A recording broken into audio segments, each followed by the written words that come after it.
ٹانک میں پولیس بختربند کے قریب دھماکے سے ایس ایچ او اور 5 اہلکار شہید۔ لکی مروت میں بھی بم دھماکے سے تھانہ صدر کے ایس ایچ او رازق خان سمیت 3 پولیس اہلکار زخمی ہو گئے۔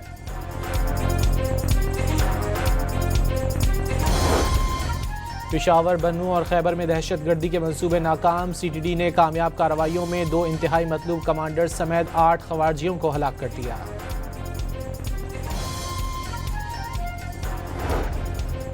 اسپیکر خیبر پختونخوا اسمبلی کا کور کمانڈر پشاور کو خط، سیکیورٹی کمیٹی کو امن و امان پر ان کیمرہ بریفنگ کی درخواست کر دی۔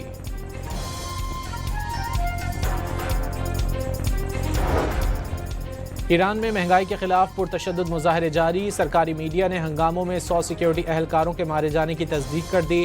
امریکی انسانی حقوق گروپ کا 15 روز میں 500 اموات اور 10,000 سے زائد گرفتاریوں کا دعویٰ۔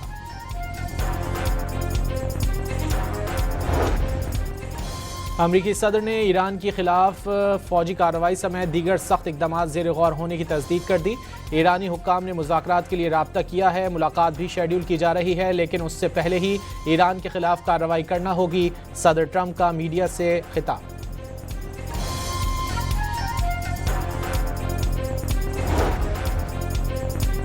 ٹرمپ کا بھی فرعون، نمرود اور رضا شاہ جیسا انجام ہوگا۔ ایرانی سپریم لیڈر آیت اللہ خامنائی کا پیغام۔ ایرانی صدر نے مظاہروں کے پیچھے امریکی اور اسرائیلی سازش کار فرما قرار دے دی۔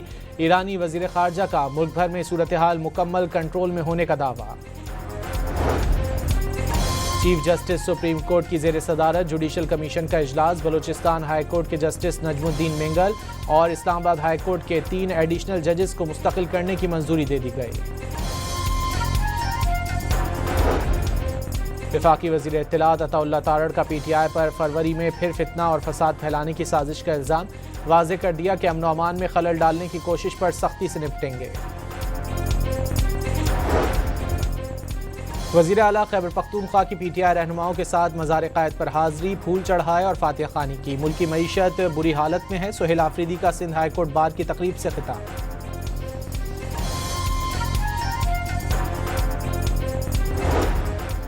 اسلام آباد میں بلدیاتی انتخابات ملتوی ہونے کا خدشہ۔ صدر آصف علی زرداری کی منظوری سے اسلام آباد لوکل گورنمنٹ آرڈیننس 2026 جاری۔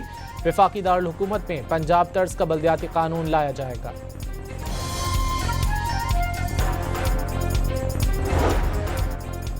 پاکستان اسٹاک ایکسچینج میں کاروباری ہفتے کے پہلے روز شدید مندی۔ 100 انڈیکس 2025 پوائنٹس کمی سے 1,82,384 کی سطح پر بند۔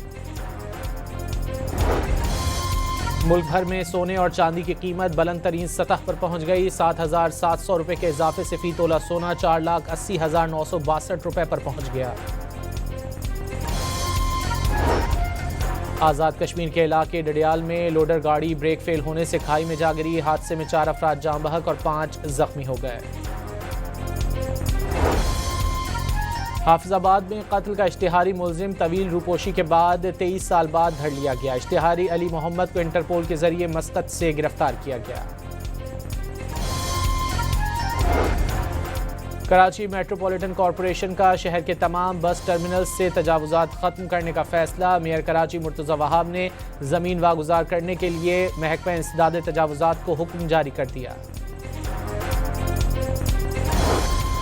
اور ملک بھر میں شدید سردی کی لہر برقرار۔ اسکردو -14 ڈگری کے ساتھ ملک کا سرد ترین مقام رہا۔ اسلام آباد میں کم سے کم درجہ حرارت -1 ریکارڈ۔